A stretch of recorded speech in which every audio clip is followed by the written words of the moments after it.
বন্ধুরা, সুপ্রভাত। কেমন আছো তোমরা সবাই? আশা করছি তোমরা সবাই খুব ভালো আছো আর আমিও খুব ভালো আছি। আমার চ্যানেল লাইফ ক্যাপচারের নতুন একটি ভিডিওতে তোমাদের সকলকে জানাই অনেক অনেক স্বাগত আর অনেক অনেক ভালোবাসা। ঘড়িতে এখন সময় সকাল ওই 6টার মতো। এই তো সবে ঘুম থেকে উঠলাম, উঠেই দেখো উপরে চলে এসেছি। আর উপরে এসে না সবার প্রথমে জানলাগুলো খুলে দিলাম। জানলাগুলো খুলে দিলে না বাইরের আলো বাতাস ঘরে ঢোকে, তো কাজ করতে গেলে না অনেকটা এনার্জি লাগে আর বেশ ভালোও লাগে। নিজের ঘরে তো সকালবেলা কাজ করার সময় জানলা দরজা খুলে কাজ করতে পারি না, তার কারণ হচ্ছে আমার ছেলে ঘুমিয়ে থাকে, জানলা দরজা খুললে ওর ঘুমটা ভেঙে যেতে পারে, তো সেই কারণে। তো এখন যেহেতু মা বাড়ি নেই, তো ওপরের ঘরটার সমস্তটাই আমাকে ঝাড় দিতে হয়, তো সেই জন্যই সকালবেলা ঘুম থেকে উঠে নিচের ঘরটা প্রথমে ঝাড় দিয়ে চলে এসেছি ওপরের কাজ বাজ সারতে। আর আজকে যেহেতু মঙ্গলবার, তো সেই জন্য না একটু বেশিই কাজ। মঙ্গলবার দিন যেহেতু আমরা নিরামিষ খাই, তো সেই জন্য গ্যাস মোছা, অনেক এক্সট্রা বাসন বেরায়, সেগুলোও মাজতে হয়। যদিও এখন ওগুলো মাজা ধোয়ার কোনো ঝামেলা নেই আর গ্যাস মোছারও কোনো ঝামেলা নেই, তার কারণ হচ্ছে কালকে রাতেই না আমি গ্যাস ট্যাস রান্নাবান্না করার পর গ্যাস সার্ফ টার্ফ দিয়ে মুছে সমস্তটা রেডি করে রেখে দিয়েছি। আর বাসনও অর্ধেকের বেশিটাই আমি মেজে রেখে দিয়েছিলাম। সেই জন্য এখন উপরে এসে সবার প্রথমে ঘরটা ঝাড় দিয়ে নিলাম আর বিছানাটাও একটু ছেড়ে নিয়েছি। তার কারণ হচ্ছে একটু বাদেই তো আমার ছেলে উপরে আসবে, উপরে এসে বিছানায় উঠবে। আর সারা রাত যেহেতু বিছানাটা ওরকম খালি পড়েছিল, তো সেই জন্য বিছানাটা একটু ঝেড়ে নিয়ে তারপরে ঘর ঝাড় দিয়ে ঘরটা মুছে নিলাম। আর এখন দেখো উপরের কাজবাজ সমস্তটা আমি করে নিয়েছি। এখন সিঁড়িটা ঝাড় দিতে আমি নিচে নেমে যাচ্ছি। আর দেখতে পাচ্ছ ওই বালতিটার মধ্যে না রান্নাঘরের যাবতীয় যা এঁটো, তারপরে সবজির খোসা, জল টল যা হয় সেগুলোর মধ্যে ফেলি। তো সেই বালতির নোংরাগুলোই নিচে ওই একটা বাগান মতো আছে সেখানেই ফেলবো, তো সেই জন্য নিচে নিয়ে এসেছি বালতিটা। তো এখন দেখো এই যে সামনের উঠানটা ঝাড় দিয়ে নিচ্ছি। ঘর তো আগেই মুছে নিয়েছি, তোমাদের আগেই বললাম, মানে নিচের ঘরটা ঝাড় দিয়ে মুছে তারপরে আমি উপরে গেছিলাম। তো এই তো এখনকার মতো আমার বাসি কাজবাজ সমস্তটাই হয়ে গেল, শুধু এই উঠানটা ধোয়ালেই হয়ে যাবে। ওই যে দেখো বালতিটা নিয়ে গিয়ে ওই যে জঙ্গলে ফেলে দিয়ে আসলাম। ফেলে দেওয়ার পর বালতিটা একটুখানি ধুয়ে সাইডে রেখে দিয়েছি। আবার যখন উপরে যাব তখন একেবারে বালতিটা সাথে করে নিয়ে যাব। তো এই তো এই উঠানটা একটুখানি জল ছিটিয়ে ধুয়ে নিয়ে চলে যাব বাথরুমে কিছু জামা কাপড় ভিজিয়েই রেখেছি আমি আগের থেকে, সেগুলোই কেচে ধুয়ে তারপরে একেবারে স্নান করে বেরিয়ে আসবো। বন্ধুরা, তোমরা যারা এই পর্যন্ত আমার ভিডিও দেখলে তোমাদের জানাই অসংখ্য ধন্যবাদ আমার ভিডিও দেখবার জন্য। আর ভিডিওটা কিন্তু এই পর্যন্ত দেখলেই হবে না, পুরোটা দেখতে হবে। পুরো ভিডিওটা দেখবার পর তোমাদের যদি আমার ভিডিও কোথাও ভালো লেগে থাকে তাহলে ভিডিওতে একটি লাইক করতে পারো আর কমেন্ট করে জানাতে পারো আমার ভিডিও তোমাদের কেমন লাগলো। আর যদি কোনো নতুন বন্ধু আজকে প্রথম আমার ভিডিও দেখে থাকো আর আমার ভিডিও যদি তোমাদের কোথাও ভালো লেগে থাকে তাহলে আমার চ্যানেলটিকে সাবস্ক্রাইব করে রাখতে পারো এরকম নতুন নতুন ডেইলি ব্লগ রোজ দিন দেখবার জন্য। কথা বলতে বলতে দেখতেই পেলে আমার জামা কাপড় কিন্তু কাচা ধোয়া হয়ে গেছে। জামা কাপড় কেচে ধুয়ে স্নানও করে নিয়েছি। স্নান করে আবারও চলে এসেছি উপরে এসে না ঠাকুরটাও জাগিয়ে নিয়েছি।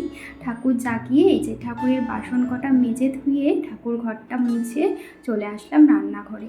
ভেবেছিলাম পুজোটা একেবারে দিয়ে নেব, কিন্তু না, পুজো দেওয়ার এখন আর সময় নেই। আমার হাজবেন্ড কাজে বেরাবে 10টার মধ্যে, তো তার আগেই ওকে রান্নাবান্না করে দিতে হবে। আর ঘড়িতে এখন সময় সকাল ওই 8টা। ওদিকে ভাতের জলটা বসিয়ে দিয়েছি দেখতেই পেলে, আর এদিকে চাল মেপে নিলাম। চালটা ধুয়ে এদিকে কেটে নিচ্ছি আমি আলু। তার কারণ হচ্ছে করবো সয়াবিনের তরকারি। তো আলুটা তো সেদ্ধ বসিয়ে দিয়ে না আমার ছেলেকে খাইয়ে নেবো সেই ফাঁকে। এদিকে দেখো আলু কাটতে কাটতে ভাতের জলটা না গরম হয়ে গেছিলো, তো চালটা এখন দিয়ে দিলাম। আর এইদিকে আমার ছেলের খাবারটাও বসিয়ে দিয়েছিলাম, খাবারটাও একটু নেড়ে দিচ্ছিলাম। খাবারটা হয়েই গেছে, খাবারটা নামিয়ে এখন আলুটা সেদ্ধ বসিয়ে দিলাম। কি ডাকছে? বাঘ ডাকছে?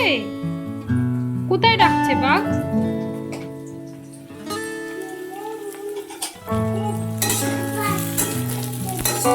পাপাকে ডাকো তো। এখন দেখলে না যে আলুটা সেদ্ধ বসালাম, আলুটা সেদ্ধ বসিয়ে রেখে আমার ছেলেকে খাইয়ে দিয়েছিলাম। এদিকে দেখো সয়াবিনটাও সেদ্ধ করে নিয়েছি, আলু আর সয়াবিন একসাথেই সেদ্ধ করে নিয়েছি। আর এখানে ভাতটাও কিন্তু হয়ে গেছে, ভাত উপর দিয়ে দিয়েছি। আর কড়াইয়ে তো আলু ভাজাটা বসিয়েই দিয়েছি দেখতে পেলে। আর এখানে মশলাও বেটে নিয়েছি, আদা জিরে আর কাঁচা লঙ্কা। আলুটা ভাজবার পর সয়াবিনটাও একটু হালকা করে ভেজে নিয়েছিলাম।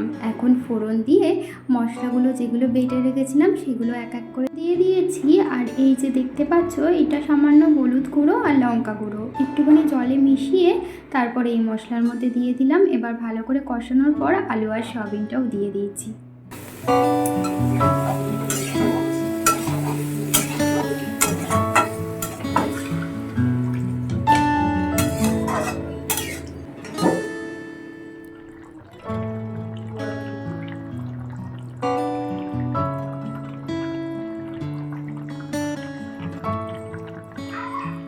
আলু সয়াবিনের তরকারি তো ওদিকে হয়েই গেছে দেখতেই পেলে। আর এদিকে না আমি ভেজে নিচ্ছিলাম একটুখানি পাঁপড় ভাজা। যেহেতু এক ভাগের তরকারি রান্না করেছি, তার উপরে নিরামিষ, তো সেই জন্য ভাবলাম একটুখানি পাঁপড়ও ভেজে নিই। সকালবেলা তো রান্নাবান্নার চাপে আর চাই করা হয়নি, এখন রান্নাবান্না শেষ হবার পর একটু চা করে নিলাম। আর এদিকে দেখো আমার পাঁপড় ভাজাও একদম রেডি হয়ে গেছে।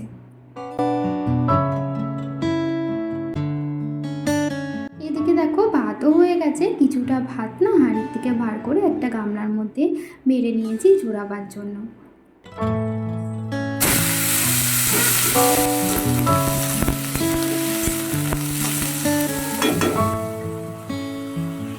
রান্নাবান্না তো হয়েই গেছিলো আমার। তো বাবা একটু আগে বাজারে গেছিলো, সেখান থেকে নিয়ে এসেছে চিচিঙ্গা। তো বললো একটু চিচিঙ্গা ভাজতে, তো সেই জন্য আমি চিচিঙ্গাটা ভাজা বসিয়ে দিয়ে এদিকে বাজার থেকে কিছু সবজি এনেছিল সেগুলো ঢেলে নিচ্ছি। এসেছিলো চিচিঙ্গা, পটল, তারপর মিষ্টি কুমড়ো আমার ছেলের খিচুড়ির জন্য, আর কিছু শাকের ডাঁটা আর একটা পেঁপে। আলু নিয়ে নিয়েছি আর কুমড়ো আর পেঁপেটা নিয়ে নিয়েছি। এগুলো এখন খিচুড়ি রান্না করার জন্য কাটবো। ঘড়িতে এখন কটা বাজে বলো তো? এখন বেশি বেলা হয়নি, এখন ওই 10:30 মতো বাজে। তো এখন ওই খিচুড়িটা বসাবো না, একটু বাদেই বসাবো। তার কারণ হচ্ছে আমার ছেলেকে তো 12টার দিকে খাওয়াই, ওই খিচুড়িটা 11টার দিকে বসালেই হয়ে যাবে। এখন আমি সবজি টবজি সমস্তটা কেটে রেডি করে নিয়েছি, শুধু 11টার দিকে খিচুড়িটা বসিয়ে দেবো। এদিকে দেখো আমার বাসনও কিন্তু মাজা হয়ে গেল। এখানে দেখো সোয়াবিন আলুর তরকারিটা তো রান্না করার পর তোমাদেরকে দেখানোই হয়নি। এই তো সোয়াবিন আলুর তরকারি একদম গামাখা করেছি, বেশি ঝোল করিনি। আর এখানে রয়েছে চিচিঙ্গা ভাজা, কালো জিরে ফোড়ন দিয়ে করেছি চিচিঙ্গা ভাজা। তোমাদের দুপুরে রান্নাগুলো দেখালাম, তারপরে আমি চলে গেছিলাম পুজো দিতে। পুজো দিয়ে নিয়ে তারপরে আমার ছেলেকে স্নান দান করিয়ে খাইয়ে দাইয়ে দুপুরবেলা ওকে নিয়ে একটু শুয়েছিলাম। আর এখন হয়ে গেছে বিকেল, আমার ছেলে একটু আগেই ঘুম থেকে উঠলো। আর উঠে না হট করে আমি আকাশের দিকে তাকিয়ে, মানে এত অপূর্ব লাগছে না দেখতে আকাশটা, যে কি বলবো, মানে কি সুন্দর লাগছিল।